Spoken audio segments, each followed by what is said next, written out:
guilty of racketeering conspiracy, perhaps the most complicated charge for the jury to understand. The count one had provided for a number of predicate acts, but the jury does not have to get into that because they have found Sean Combs not guilty of leading a criminal enterprise, not guilty of racketeering conspiracy. They will now move to the other 4 counts, 2 of them on sex trafficking and on and we have not guilty now on count 2, which was sex trafficking of Cassandra Ventura. Sean Combs has been found not guilty of sex trafficking when it comes to his former girlfriend, Cassie Ventura.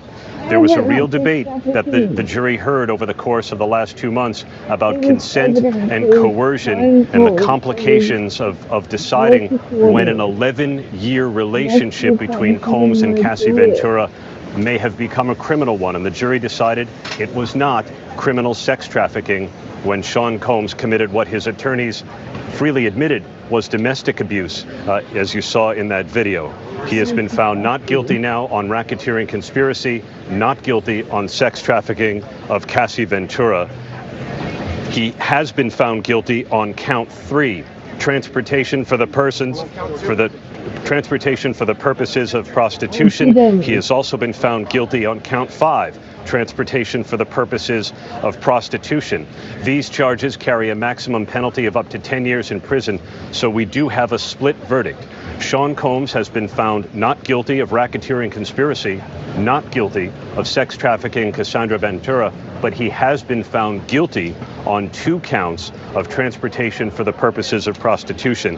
And we're waiting for one more count, the sex trafficking of Jane. And just now the jury has decided that Sean Combs is not guilty of sex trafficking his former girlfriend who testified under the pseudonym Jane. So the jury has now believed that the relationships that Sean Combs had with his former girlfriends, Cassie Ventura and a woman who testified under the pseudonym Jane, were not criminal, did not involve sex trafficking. All Sean Combs has been convicted of here is transportation for the purposes of prostitution. And Kira, those did seem to be the most evident crimes that Sean Combs committed. We heard testimony from the male escorts. The jury heard about the cash that they were paid, and as prosecutors told them, they were not in those hotel rooms for scintillating conversation. Sean Combs guilty of transportation for the purposes of prostitution, not guilty of racketeering conspiracy, not guilty of sex trafficking.